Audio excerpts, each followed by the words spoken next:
StrandedJay podcast. It's weird to say episode 3 because I forgot we had 2 episodes in the first week. Yeah.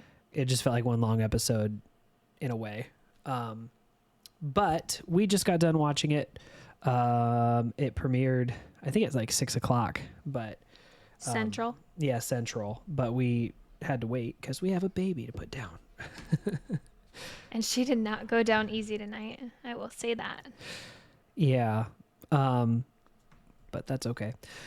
Anyways, we're going to get going because we don't want people to be up too late with us on a Tuesday night. So for the people, if you haven't watched Daredevil Born Again episode 3 and you're watching this like after the fact that we're live, or if you're just joining in, try to watch that first because we're going to spoil a lot. So just a warning, this is going to spoil the whole episode and the previous episodes of Daredevil Born Again.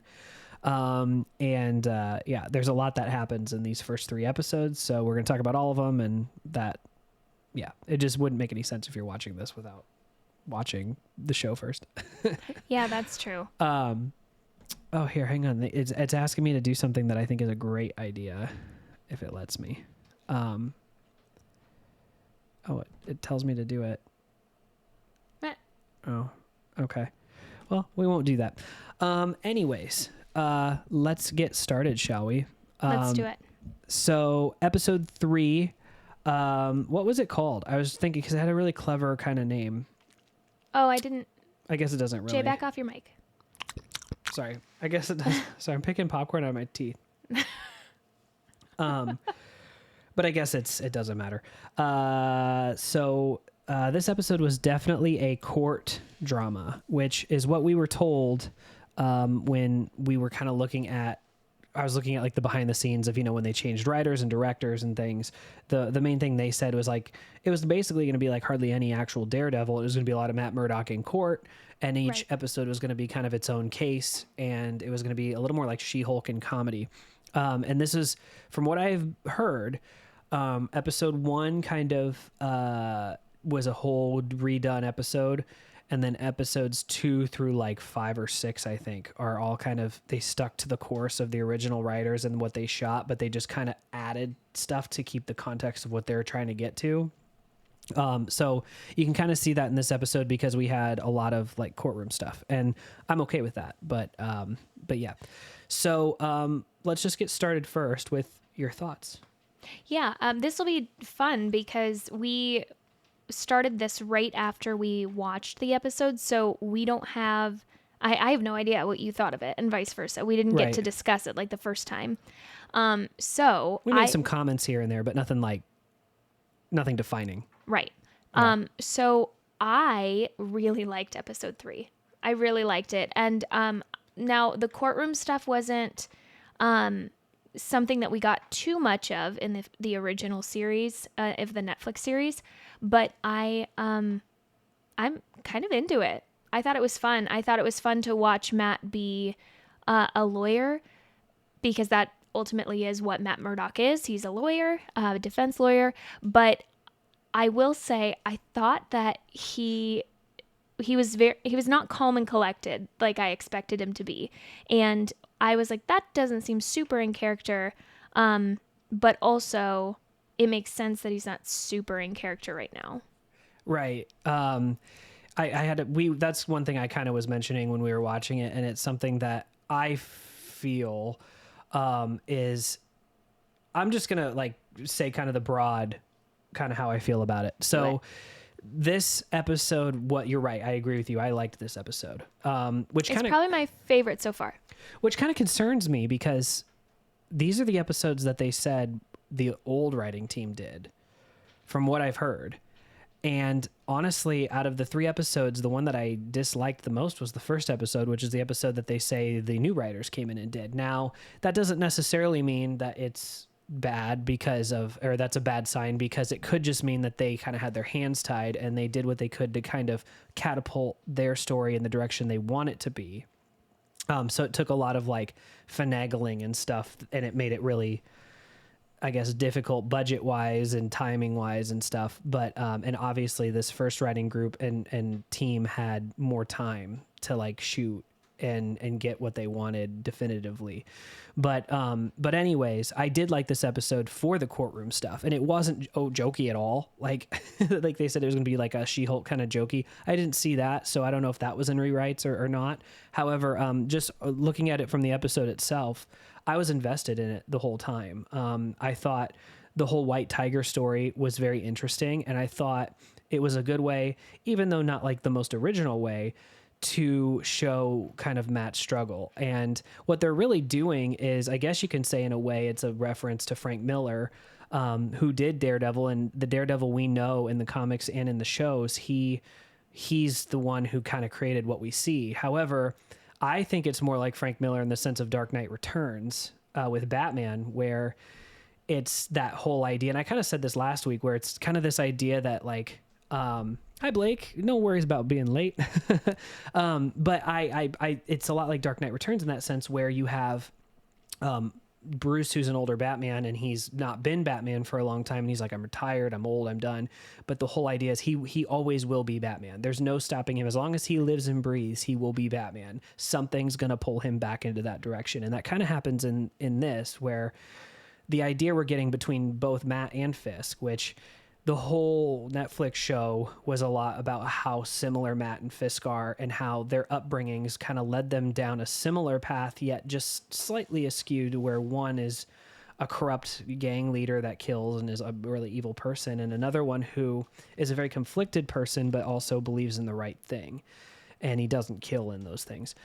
This show kind of is I would say almost like an epilogue in that way, where they're showing it as these two guys will always be who they are. There's nothing, the world and the forces that be will always push them in that direction, regardless of how much they fight it and they try to act like it's not going to happen again. When you have Fisk as mayor, who's like, I've changed, I'm not this villain anymore, I'm not, I follow the law. And you have Matt, who's like, I'm not this vigilante anymore, I follow the law. And they both are so in denial at the beginning of the show due to different reasons, but due to, similar in the same way. And you're just showing in each scene kind of how they're going to gradually get pushed into that. So yeah. Leo says there's no way White Tiger got taken out so quick. Well, and here's the thing I was just about to say too is, and I'm not trying to like toot my own horn here, but I saw the message coming from a mile away. And I don't know if that's necessarily a criticism, because it's, just like the idea that I was just talking about, that's not the most original idea. It's been told many times, but it's a good one. And it's a good way you can kind of tell your story, and you can bring these characters in and stuff. But the moment that, he started doing this case, I was like, so Matt is sitting here like, defending White Tiger, and he kind of has to cheat the system a little bit. He has to cheat the way that he gets the court to kind of sway towards White Tiger. And it's for a good reason, because he's innocent. He knows that, because he can, read their heartbeats and things, and he knows he's not lying, and he knows what really happened. But to sway, if you think of it outside of the superpowers side of it, he has to go through, all these different hoops to jump through to try to get to convince people. And sometimes he has to cheat the system. And he did that as Daredevil. He would just instead would go and like beat the crap out of a guy and tell him to testify. This time, since he's not wanting to be Daredevil, he has to cheat it by being like, I didn't tell you I was going to reveal your secret identity, but look what it's done. And it's what won them the case. And once he started doing that, that's when I kind of predicted like, oh, this is totally going to be a catapult for Matt to be, like I said, those forces that be that kind of pull him back to where what he is and always will be. One of those forces is going to be White Tiger dies. They're going to win this case, even when it felt like they weren't, and everything works out and it's really happy, and then he's going to die. And I didn't think he was going to die at the end of the episode, but as soon as they won the case and everyone was happy, and like Matt's cooking dinner with his new girlfriend and everything, I'm like, oh, this isn't going to go completely south, because that's what always happens in a Daredevil story. So you think that White Tiger, he's going to be one of the catalysts that sparks Matt Murdock becoming Daredevil again? Yes, I think that's just one thing. So you think he is dead? Well, because I see Leo's question. Would it be naive of me to think it's someone who's dressed up as White Tiger and it isn't actually? Part of me kind of feels that could be the case, but I do think it was him, and it's for a couple reasons. One, I think for the progression of the story. Two, I don't, you can revoke my card. I have very little gaps in my comic book knowledge, but one of those is I didn't know a lot about White Tiger. I've heard of the name, but I had no idea who that character was until this show. But one thing I did know is he has a daughter that becomes White Tiger. I hope I don't spoil that too much, but I think that might go in a direction that way too, where you got some vengeful daughter or something. However, the sad reality of it too is the actor has passed away. And I got to shout out his actual name because he's actually one of my favorite actors so far in the show. Yeah, he is. We were sitting there talking about that because when it is just in a courtroom, it's kind of like, Law and Order, everything, right? Yeah. They have like 50 different Law and Orders. But I know my mom, when I was growing up, my mom would always have Law and Order on. And, the episodes that had bad actors in them, when you're sitting in that courtroom, they can get long. And that was not the case in this particular episode. It was really, really great. So it was unfortunate that actor in real life Camar de los Reyes, saying it in the most white way possible. I apologize. Say it again. Camar de los Reyes. He passed away December 24th, 2023, of cancer. And I got to give him a shout out because he was fantastic in that role, at least for the small amount of time we saw him. The pure joy that came off of his face when they won the case and the happiness. And I love actors who they don't need all the lines to explain what they're feeling and they can just show it in their reaction, even especially when it's fast. He did all that. And so he was interesting. That's one thing I did verbally tell Trisha during the episode. I was like, I like this guy. He's really good. Mm-hmm. But he was fantastic. Yes, the actual IRL actor for White Tiger passed away. 2 years ago now. That's how long this show's been delayed. That is so sad too. That he never got to see it. Yeah, right. And it's a big deal, and he does a great job, and he's been getting praised for it from what I've heard. So that's really sad. And what a way to go off, with your career, I guess, doing a really great role and doing a good job at it. Mm-hmm. But I do think that's another reason why that character is for sure dead. And I don't know if this is true or not, but I was telling Trisha this too. I think the way they shot that, I'm wondering if that was all something they did later, killing him. And maybe it was part of the plot the whole time, or maybe they were planning on doing it later on or something. But the way they showed it with him putting the mask on and then just showing the guy in the suit walking down the street and getting shot in the head, I would guess that seems like a reshoot thing where they hid him because he wasn't around anymore and they had to kind of wrap his stuff up quick. But who knows? I'm not behind the scenes with that stuff. But yeah, I was drawn into that plot the whole time. What about you? Yeah, no, I agree. That was my favorite episode of the 3, which I know is a little concerning. Like I said, yeah. Yeah. Yeah. So, what I've heard is it gets better and better every episode. That's great. And what I also have heard is it sounds to me like if my theory is true with what I'm saying about the Dark Knight Returns and stuff, where Matt is basically and Fisk are getting drawn to what they always have and will be. I will say that checks out because from what I would gather, by the time we end this season, they're going to be kind of, and they said this, I was talking about, somebody who saw all the episodes, and they said, they didn't spoil anything, but they basically just said they kind of spend the whole season catching back up to where you want them to be when the Netflix show ended. And that's not to say, Foggy's alive. That's not to say Karen's back. That's not to say anything. It's just to say that the feel is kind of what you were looking for by the end of it. And that tells me that essentially, as we go along, Matt and Fisk start to act more the way you expect them to, and they kind of get back to being one's Daredevil, one's the Kingpin, and you get back to that gritty noir kind of feel. Not saying that the camera work's going to be the same either, but I'm just saying in the sense of what we want to see in those characters. So, that's kind of what I feel, at least, is we'll get to the end of this, and then we'll be kind of, then, as they have said, season 2 will have the new writers, and their goal has been to make it more tied into the Netflix show and feel more like the Netflix show. And I think by season 2, we're going to be kind of where we were looking. But I mean, I actually got to say, like you said, I was impressed with this episode, and I do think it was my favorite as well, which is funny because there's no action. There's none. And I remember when you had said that the original series was just Matt as a lawyer, I was like, how boring. There's a million of those. Like I said, Law and Order. Like there's so many just courtroom dramas that would be so boring to have this character that is a superhero and not do anything with that side of his identity. So, but that episode kind of proved me a little wrong, where I'm like, well, maybe it would be okay to see a little bit of that. So, I didn't mind. One thing I have to say, because you won't say it, Jay's a little bit of a writer, and so when he said before, he's like, oh, I could see it coming from a mile away. What he's actually saying is it was really good writing from a writer's perspective, because you didn't outright say it to the audience, but following an act and following like a character development arc, he knew where it was going, or where he was hoping it was going, right? Just what I would guess, essentially. Yeah. And like, yeah, so I think you should give yourself a little bit more credit, because like that is not something that I am very good at. Jay can pick out a storyline very, very easily because of that writer's background, where I'm always like, wow, that was so amazing.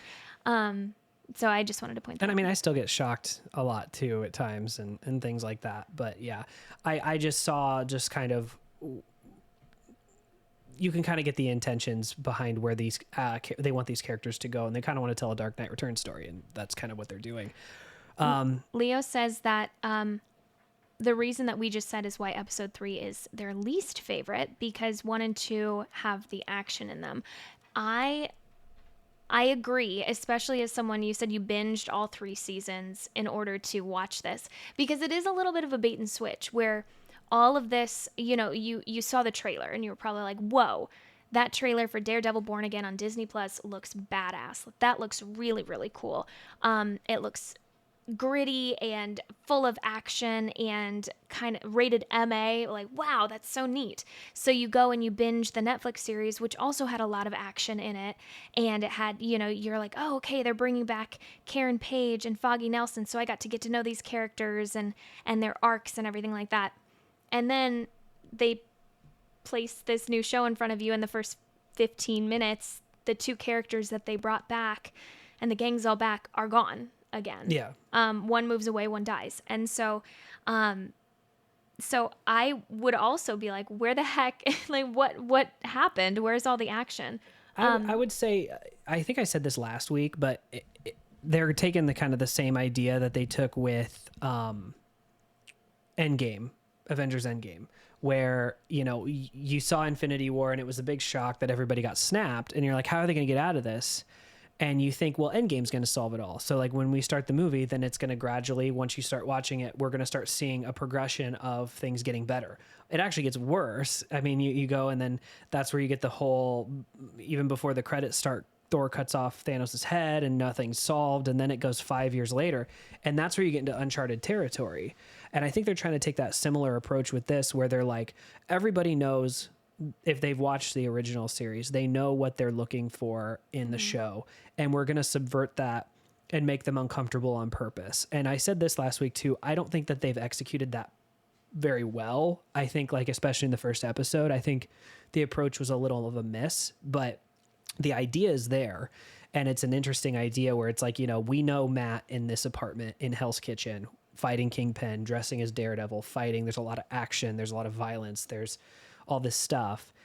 And so when you go into it for the first 10 minutes and, all these things happen, and then it skips a year, and then you're kind of completely out of sorts with these new characters, and Matt's a little different, and the offices look nice and clean, and he's not in Hell's Kitchen anymore, and there's not that crime thriller noir kind of feel. I think that's kind of intentional. I don't know if it's fully, but it's kind of intentional. And that's why we haven't seen Bullseye again and all that. And not a lot has been resolved there. And so I think that's the approach, and they're just taking it really slow. And it's kind of like a lot of TV series now too, where the first, like the first episode is like bang, bang, bang, bang, bang, bang.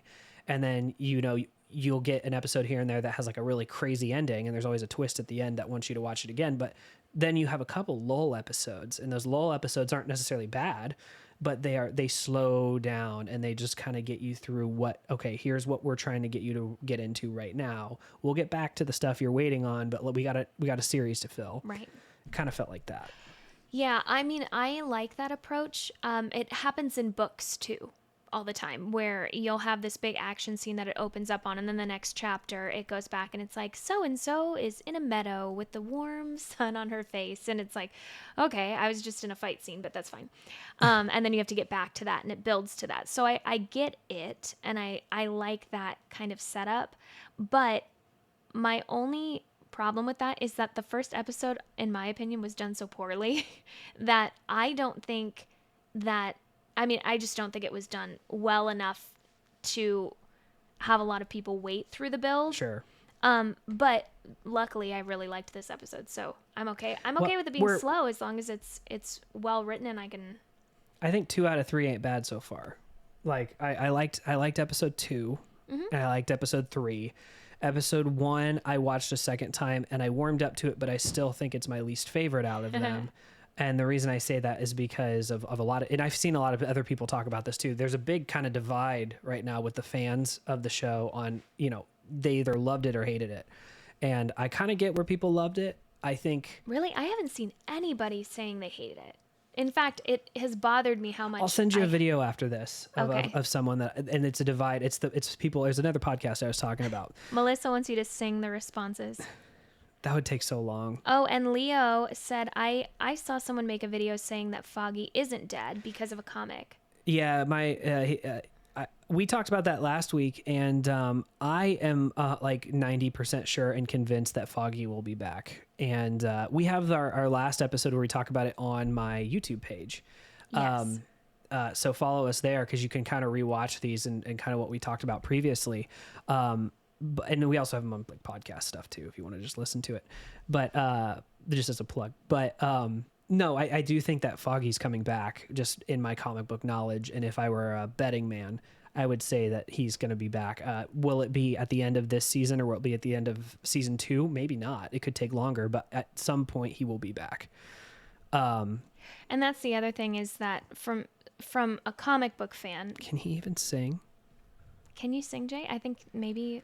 I don't think I can. Maybe you should just give us a little something. No, not here. Weird setting for that. Let's talk about Daredevil in song. I don't think you needed that. I just think of like jazz hands. No, I mean, singing can be very manly, very masculine. Oh yeah, I'm not saying that. I'm just saying it's a weird like transition from. Let's talk about Daredevil Born Again. Just sing the theme song. I don't know. Yeah, I was gonna say that's the original theme song, but I don't know if I know the new one because it's kind of just ominous. Where were we? We were just kind of talking about just where I think this is going, and we were also kind of talking about how we were a little concerned about how this episode was so good, and apparently these were the old writers, and the one episode that we didn't like was episode 1, which was the new writers. But I do think that we will start kind of gradually getting into a better territory with that, and I think that I do think that by the end of the season it'll be kind of where we want it to be, and I think season 2 will bring a lot more because there'll be a focused kind of knowledge of what they want, and kind of they're not having to kind of pick up pieces and re-put them back together in their own way. So Matt got his suit back from Dex at the end of season 3, or got a new connection for it.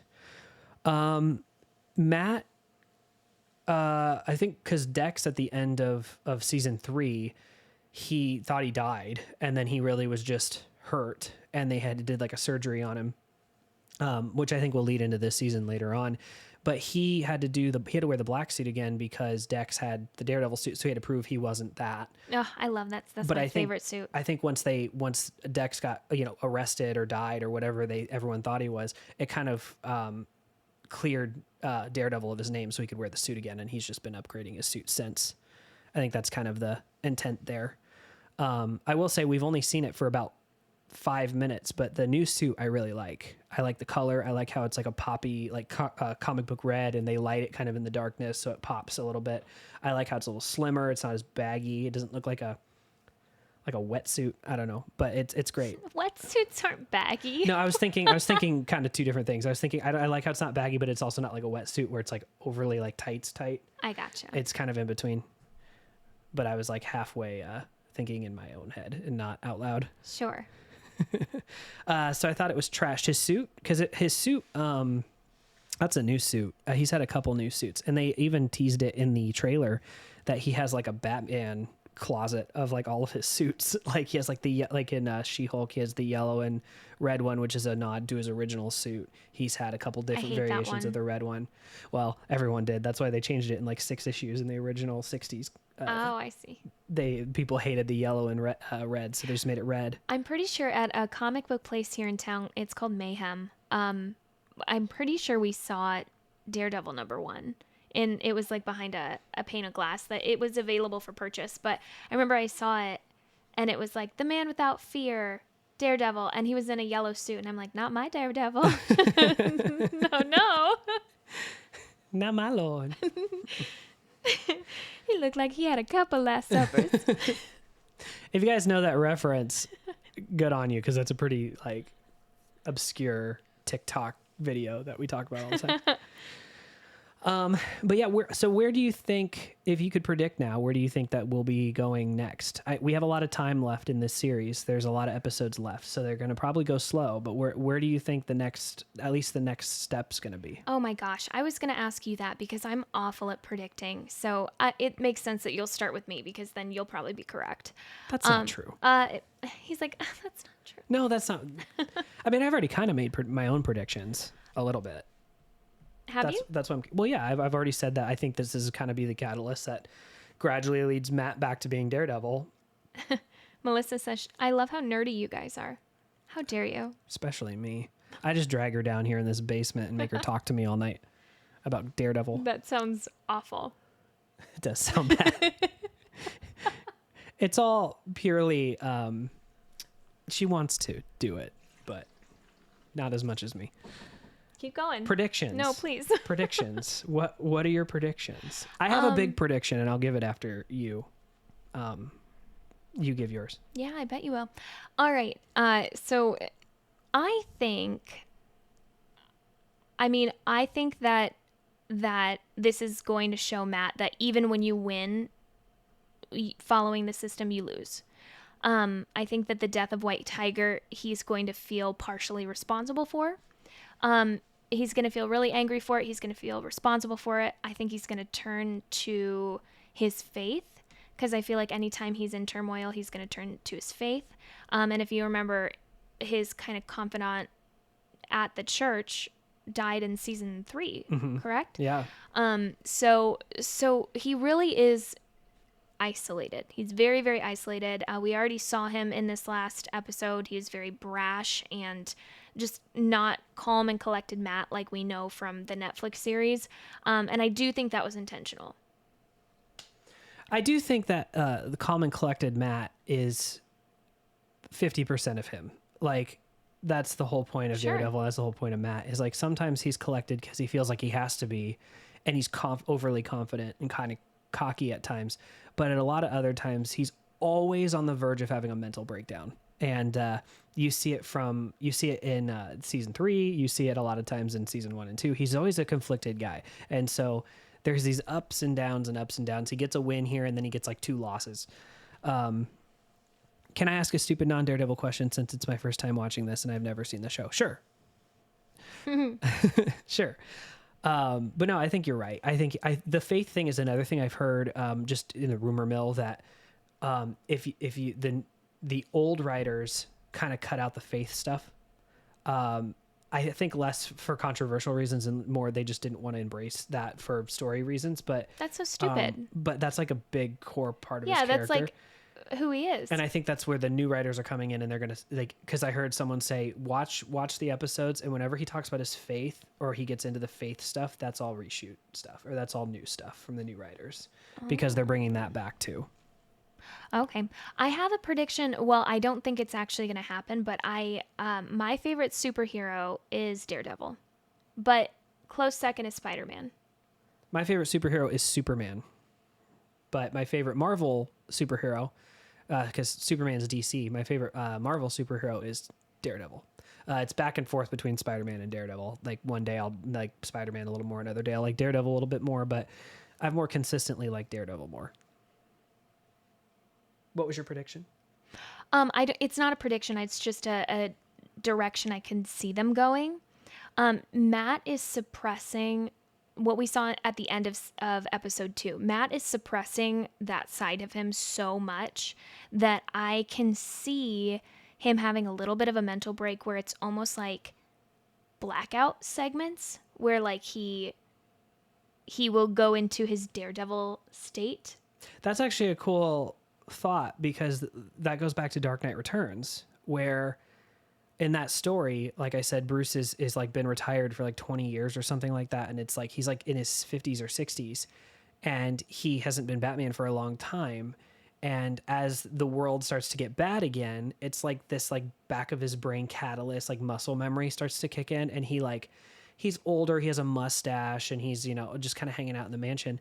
And then he like meets up with Commissioner Gordon or somebody and they're like, oh, I didn't realize you shaved your mustache. And it just shows him like the whole scene. He's sitting there with a mustache and he's like, wait a minute, he doesn't have it because he has these subconscious moments where he just like triggers himself to getting ready to become Batman again. Oh, well, I thought this was a Trisha idea. I'm like, I'm a genius. Well, I mean, you are a genius because I think Frank Miller's a genius with how he wrote that. And you didn't know that. So thank you. There you go. Thank you. But yeah, I think you're right. I think there'll be a huge conflict for a while. And I think there's going to be moments where you go, ooh, he's back. And then it's going to kind of regress again. And it's going to be back into that foreign territory again. They kind of did that with episode 2 going into episode 3, where episode 2, you kind of got a final catharsis of like, oh, that's what I've wanted. I wanted like the Matt that like fights in Daredevil back. And then he suppresses it again. And the whole episode, it's him telling White Tiger why he shouldn't be a vigilante anymore and how the law works. And he's joking with himself essentially. And he's naive in that way. And that's the whole point. You're supposed to get in the same with Fisk talking to Vanessa. Melissa doesn't know who Frank Miller is. Who's Frank Miller? Frank Miller is a writer, a comic book writer.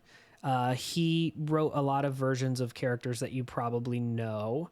But he also he's kind of created his own stuff. But he essentially back in the 80s kind of reinvented both Batman and Daredevil for more of a modern audience. So, for Batman, when he was around that time, he was kind of campy. He was like the Adam West 1960s TV show, very cartoonish and not taken too seriously. And he kind of brought Batman back to his roots to be kind of more horror elements, a little bit more of the crime drama elements. He wrote Batman Year One and then The Dark Knight Returns, which I've been talking about. And then he also went and did the same thing with Daredevil, where Daredevil was always kind of not taken seriously. He was kind of a rip-off character of Spider-Man. They didn't really know how to handle him. He was a little campy. They were close to canceling his book, essentially. And he's also an artist, and he started out being an artist for Daredevil, and then he eventually took over the book both ways. And he did an arc that introduced a lot of things that if you watch the Daredevil TV series or anything really now, he influenced a lot of that. So he's a big person for a lot of this. And I am just as Sin smart. City. He wrote Sin City. That's another huge one of his. Sin City is a which character? Sin City is just a story. It's a comic book story, and it's an original that Frank Miller did. Oh, I see. Yeah. So it's not any one that we know. Well, it's not superhero related necessarily. Cool. It's his. He just wrote his own. He did a lot of that stuff too, where he kind of just created his own characters and told a story, and it was it's a neo-noir crime thriller book. They did a movie adaptation of it a long time ago, but was it any good? Yeah, a lot of people like it. It's very stylized. It's stylized to be like the comic. The comic's in black and white, and Frank Miller isn't the most realistic artist. At least he isn't anymore. And when he wrote that, it was very Frank Miller looking. Like he's one of those artists now. You can tell it's him drawing. I gotcha. But yeah, very interesting. I think Marvel is more my lane. Well, that's perfect. Daredevil is Marvel. Yeah. I've always been more of a DC guy, but I've loved Marvel just as much my entire life. So that's where you get like a DC poster and a Marvel poster and things like that. Like I always, and I get into these phases where like I'll be like obsessed with DC for a while and I'll read nothing but DC and catch up on DC stuff and watch DC movies. And then it'll switch over and I'll get into Marvel for a while, for a little bit longer. It kind of goes back and forth throughout. Yeah. Daredevil is Marvel. In fact, he is good friends with Spider-Man. In the last run that they did with the Chip Zdarsky run, which is the one that I read, in Daredevil, Spider-Man shows up and he's like, Hey, Phantom Stranger, thanks for the follow. Spider-Man is like, you need to chill out and you need to calm down, because the next time I see you, if you don't cut out what you're doing, I'm going to have to fight you. Right. So, it is kind of neat. They always, there's been a lot of rumors, like it will, like Tom Holland's Spider-Man appear in this show. And I think there is a rule in the contract, which is a whole other story. For people who don't know that, I won't get into too much of the deets right now, but part of the contract for the Spider-Man specifically is he can't be in this show. So I don't think he's going to appear, which is a bummer, because Matt Murdock appeared in the last Spider-Man movie, which was really cool. But he also, fun fact, which I just saw because I haven't watched it, Your Friendly Neighborhood Spider-Man, which is on Disney Plus, the cartoon Spider-Man show that's out. Daredevil appears in that for an episode or a scene, and he is voiced by Charlie Cox. Is there a rule where they can't do... Sorry, now I'm curious. Yeah. Is there a rule where they can't do television shows with Spider-Man? No, it's not that necessarily. Like live action? So I'll get into it because we have some time, and we've already kind of talked about the episode a little bit, and this is an interesting thing for people who don't know and why sometimes you don't see certain characters even though they're Marvel. For people who are big comic book nerds, they already know this, but I think it's important for people to know this because it's cool and also annoying. But basically, Marvel, before they were Marvel like that we know, and they're really like successful and had all these huge movies and things, they were bankrupt. And they essentially had to kind of sell off their characters to other studios for movie rights so they could make some money back in the long term. And so they still owned the property, so they still are a part of Marvel Comics. They still are in the comic books. They can cross over as much as they want in the comic books, but the movie rights specifically and the basically movie and TV rights were sold off. So, for instance, you had Fantastic Four and X-Men and Daredevil at one point. They all were sold to Fox. You had Spider-Man, who was sold to Sony. And then you had like the Hulk, who was sold to Universal. So a lot of these contracts were really airtight, where Marvel Studios comes out and they are like literally like kind of a branch of the comic books, and they're making their own movies, and they can only use some of their characters in them because these other studios have the rights to make the movies for them. So that's why it took so long for Spider-Man to appear in the MCU. That's why it took so long for the Hulk, things like that, because there's a lot of different hoops they have to jump through to get those appearances to happen. Now, with Spider-Man in particular, the reason it's so difficult is because he is still owned by Sony to do the movies. And Sony still, even the new ones through the MCU, there's a joint partnership between Marvel Studios and Sony. And so, such as like, that's why I was like, why wasn't Tobey Maguire appearing in like Iron Man back in 2008? Well, they didn't have a contract for that.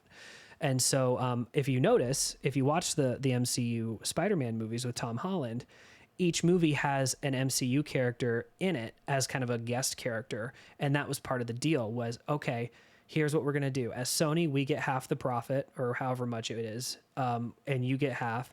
And we will let you borrow Spider-Man, but we still get kind of the creative control over the story. And we get to take one character owned by Marvel Studios. So in Spider-Man Homecoming, you had Iron Man appear. In Spider-Man Far From Home, you had Nick Fury appear. And then in Spider-Man No Way Home, you had Doctor Strange appear. And those were all characters that were from the MCU that had their own rights stuff through Marvel. And they could only use one, so they'd do that. And so that's where you get into these complicated things. And so a lot of them, like the Hulk, the reason he has so many... He had like a movie and he appears, he has certain rights that he can do things and certain rights he can't do things as a property. And then you have Daredevil and characters like that at one point they were not owned by Marvel anymore for the movie rights, and they bought them back. So ever since, that's why we're seeing a Fantastic Four movie come out in the MCU now because Marvel just bought Fox a few years ago. And when they bought Fox, they bought the X-Men back. They bought Fantastic Four back, a few others. And now that's where you see Deadpool appear with Wolverine, because Wolverine wasn't going to be able to be used. And the Marvel can now use it because they own him again. So now we're going to see Fantastic Four. They're going to bring in the X-Men. Pretty much any character now they pretty much own besides Spider-Man, because he's such a moneymaker. They can't just buy him back from Sony. Like, that's too big of a contract. But yeah. Wasn't Deadpool DC and then Marvel? No, Deadpool has always been Marvel, but Deadpool was a kind of a parody version of another character from DC, which is Deathstroke. Deathstroke was first, and he's Slade Wilson. And that's why Deadpool is named Wade Wilson. He's essentially like a similar character, but just a goofier version. And he wasn't even that goofy when it started, but he was like, they basically just wanted to make a parody version of that character. And now they're two separate characters from different properties. So good question. Yeah. Okay, so we went over what I thought could happen potentially, or would be a cool idea. What do you think is going to happen? And I want to say, not what do you think is going to happen for the entire arc of this season, but what do you think is going to happen immediately into the next episode? So, like, White Tiger just died. Yeah, that's tough. That's something I definitely don't feel confident in, like, what I will say, but I would guess we're going to get more of Matt dealing with the aftermath of that. And I think they're going to start digging a little bit more into why these cops are so corrupt, because Kingpin, like, he's going to start probably trying to tie in some stuff into Kingpin, which I don't think all of it does tie in. They're obviously doing an arc that they did in the comics with Punisher, where you have, and in real life, where you have people taking that symbol and corrupting it. Mm-hmm. And I think he's going to start putting those pieces together. We may see Punisher here soon. I was just going to ask if you think he's going to... I don't know if he'll be in the next episode. Maybe that'll be the end of the reveal or something, but I think they're still going to give him time too. But I think that they're going to do something of that sort, where he's just going to start going, why? Okay, so now I'm frustrated. He's not going to be Daredevil yet. He's going to do some things that are very Daredevil-like, I'm sure. But he's going to go, why did this fall apart? And who are these people killing my client? And it's going to lead into that. Sure. Melissa says, I need to send this to my brother-in-law. He would go head-to-head with Jay. Oh. I mean, Jay's a fighter, and he knows his stuff. I would not go head-to-head with him on comic books, but he's more than welcome to. It's cool conversation. Well, like I said, I have a couple holes. Like Marvel, as much as I love Marvel, as much as DC, I definitely have way less knowledge holes in DC comics as I do in Marvel, such as White Tiger, where I just don't have a lot of knowledge of that character, and I kind of get lost in the facts of that character. But I still know quite a bit of Marvel as well, so that'd be fun. When it comes to the more predictions, I would say one big prediction that I could be very wrong with this, but I just am getting this feeling. I do think, because this show is so parallel of Matt and Fisk kind of going down a similar path like they did in the original series in a different direction, this bringing them back to what they once were. It seems to be that a lot of things don't work in their favor that require them to be what they once were. And I think we've already seen that with Matt, with him being a lawyer, and it's not working out for him fully without being Daredevil. I think now with Fisk, we're going to see something frustrating. I think he is going to have a tragedy in his life, whether that is... Do you think it'll be Vanessa? I'm wondering if either Vanessa could die, and that leads him... That might be like the final straw. I can see that happening, because I don't love where they're going with that. With their relationship being strained, and how, like, they're kind of at odds, and it kind of came out of nowhere. It's an interesting concept, but if she died before they were able to, because it's not him initiating that. It's not him that he loves her, and the divide is due to the fact that he's been gone and in prison and all these things, and she's been taking up the empire and doing better than him, from what you hear. And she has a little bit of like this, she's the reason that's like, we're having issues, and he's more like, but I still love you. And I think he's going to do everything he can to try to get that back, and it's going to go wrong. And I don't know how that'll happen. And I think that could be a little, like, quite a few episodes down the way, but I think that is going to be like, just like I still think we have more in store for Matt to finally be like, okay, screw this, I got to be Daredevil again. I think Fisk is going to have the same thing. I don't think Fisk ever stopped. I mean, no, I think. I mean, well, you saw him at. Go ahead. Sorry, you saw him at that where they eating dinner, or I can't remember. I know I just watched the episode, but they were eating and they were sitting there talking. Threatened the police. Yep. The chief or the fire chief or whoever it was. Yeah. So threatened him in the last episode with a Philly cheesesteak. Yeah, right. And then this episode, he was sitting there talking to Vanessa, and it zooms up on his knuckles, and they were well, as you saw, ripped open. You had that, and then it zoomed out, thinking it was still Fisk's knuckles, and it was Matt's. Right. And so they're definitely hitting home that they're both like dipping into that well still, just trying to. They're suppressing it, and so I agree. I mean, he already has shown that, just like Matt has already shown that in the same episode. So you had Fisk who threatened that guy, and then you had Matt beat the crap out of two cops because he was out of options. And I think. What do you think about that happening? Because when it came to the end of episode 2, I was positive that Matt had just killed those two people. Those two corrupt cops. No, I was gonna mention that, and I kind of forgot. So thank you, because I think that's like the one criticism I have of the episode. I think that basically he should have died. That cop, like, I think that the way they played it at the end of that episode, there was a lot of cracks and a lot of breaks. And it's like, I was telling Trisha, I was like, that dude, he shows back up in the next episode and he has a couple bruises on his face, a couple cuts. He would be pulverized into meat. He'd have so many swells on his face. And I can get past that, but he would be in like a coma. Like, or at the very least a neck brace. or like paralyzed or something, because something. It was more than just I punched him a couple times and broke a couple ribs and broke his arm. There was blood on that fridge, and I do have to criticize that a little bit because I liked the violence, but I think that felt a little to me like that scene at the end of episode 2. While it was one of my favorite scenes, I think it may have been choreographed and done originally, and then the other guys came in and added violence to it, like more violence to it than it originally was. I think he just kind of subdued them, and I think they added the blood and stuff, and to overcompensate, I think they overdid it because it looked like he killed them. It looked like he killed them. Like, yeah, there were people online that were like, "That's the plot. Like, he killed those two guys." That's what I was thinking, because they were gonna rat him out, and so it writes itself because then he kills them, and then it's gonna lead him down this path, which in the comics has happened where he does kill, and it kind of like changes things. And so I was like, well, maybe that is the plot. Maybe they're doing a little more Chip Zdarsky, or maybe they're doing a little more like Shadowlands or something, making him more evil or something for a while. And it wasn't quite that. It just was, they added a lot of violence that looked way more violent when it happened than when that dude walked back up to him fully healed with just a couple scrapes on his face. Yeah. Does Karen Page ever have an evil streak in the comics? That's a good question. Sarah asks.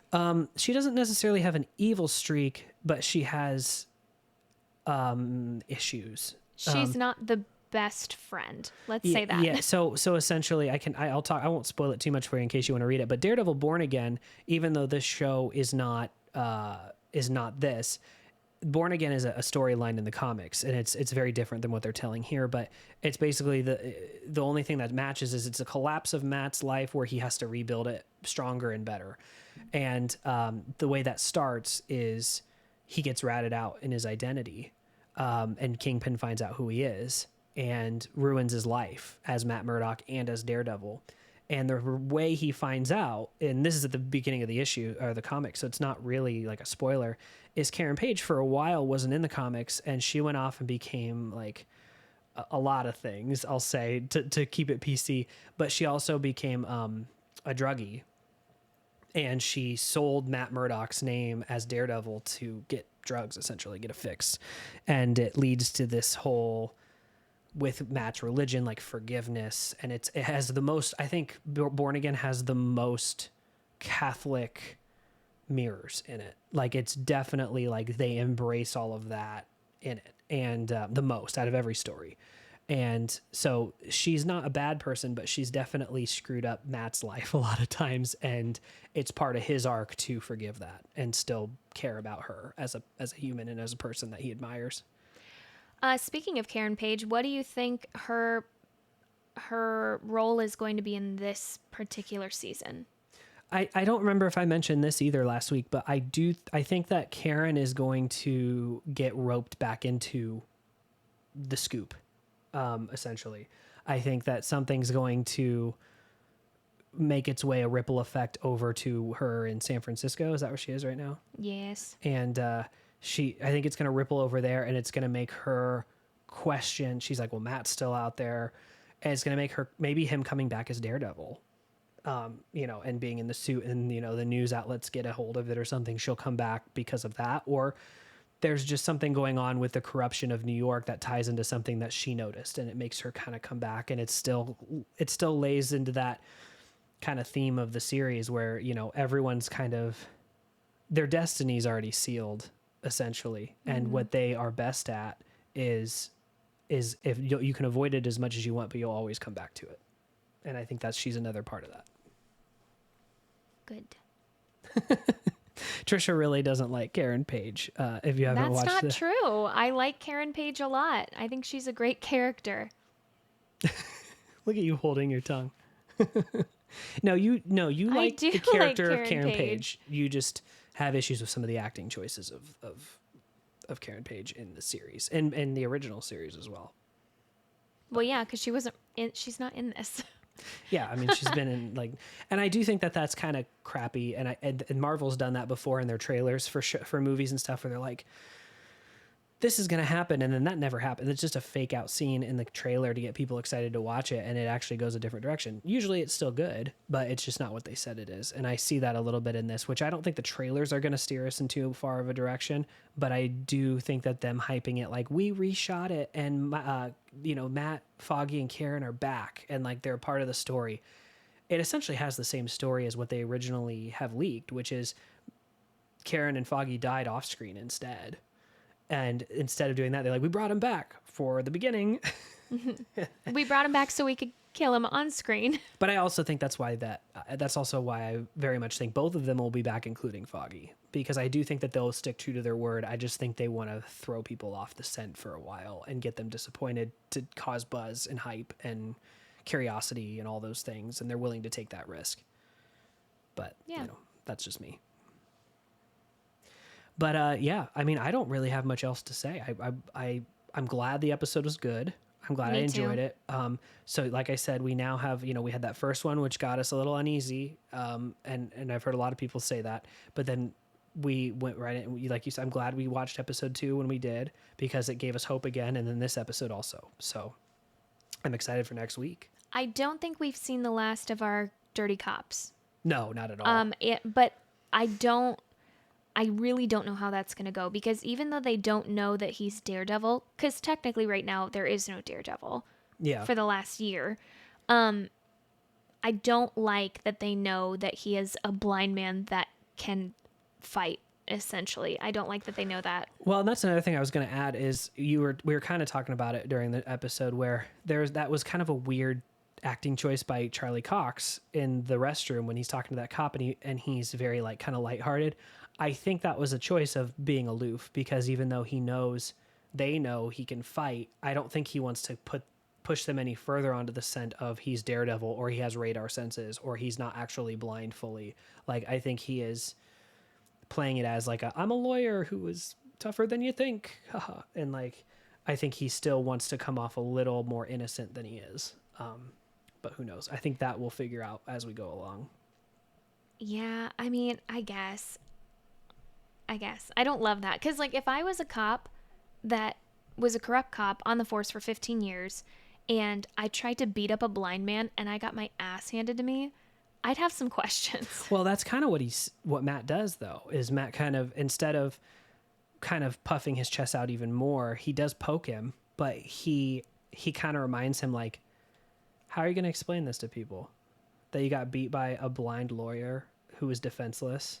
Like, are you going to really go down that path? Because that's going to cause more problems for you than if you just say nothing happened or there's a scuffle and you don't really go into detail. I think the hush isn't its own action, which is that. I know, but like, how could you ever let that go? I don't think the cop will. I think he's going to be too, like, I think he's going to find his own way to try to get back. And I think that's where they're going to reappear. But I just think in that particular scene and the way he got out of it is by basically saying that, like, how are you going to explain that? Sure. Like, no one's ever going to believe that that happened. But who knows? That's something that maybe is interesting that will happen, that will continue to be discussed, like, in the next few episodes. But Do you think the Punisher will come in? Because John Barenthal? Yeah. John Barenthal has been, I mean, he's already been interviewed that, like, the Punisher is going to be in the series. Yeah, he's in the trailer. Oh, was he? Yeah, he's in the trailer. And the one thing I want to do is I never admittedly watched the Punisher series on Netflix. Oh, I just watched what he was in Daredevil. Better catch up.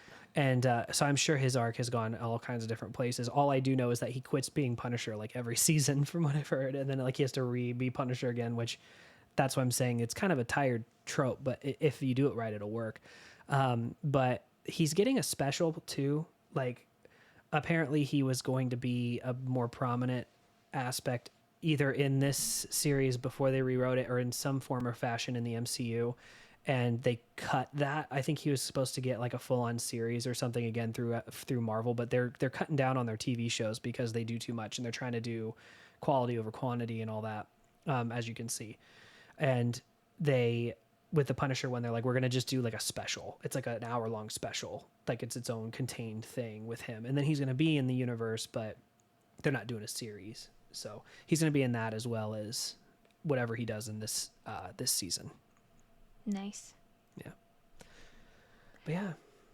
Well, cool. Yeah. So same time next week, we're going to be doing these. Every single time a new episode comes out, we will watch it as soon as possible and have a late night with you guys talking about what we just watched. So be sure that you watch it the day it comes out and then join us around, what would you say, 9:45, 10 o'clock Central? Probably, yeah. 9:45 or 10 o'clock Central so that we can dissect the episode together. And stay tuned because we also have a more traditional podcast episode outside of Daredevil coming soon. I'm not going to go into too many details of it in case something falls through, but it's exciting and I'm excited to be able to talk to some people that I have known for a long time. And I think it'll be a lot of fun. So we'll have an actual like non-live podcast released sometime in the near future along with these discussions about the show. So Spoil us. So I look forward to that. And make sure you catch Patricia Holly on TikTok. She'll be going live tomorrow night. Wednesday. Probably. Wednesday night. I don't even know what day it is. Mondays, Wednesdays, and Saturdays she goes live. And on Thursdays this week. Oh, and Thursday. So look forward to that. Yeah. So she'll be around more than I will be. But with that being said, thank you guys for tuning in. If you're watching the replay of this, thanks for watching as well. Leave a comment down below on what you think or what you thought of episode 3 of Daredevil Born Again. Otherwise, for the people here right now, you guys were awesome. Great to talk to you. Great questions. Got me on some tangents. I hope I didn't get too long-winded. But yeah, it was a lot of fun.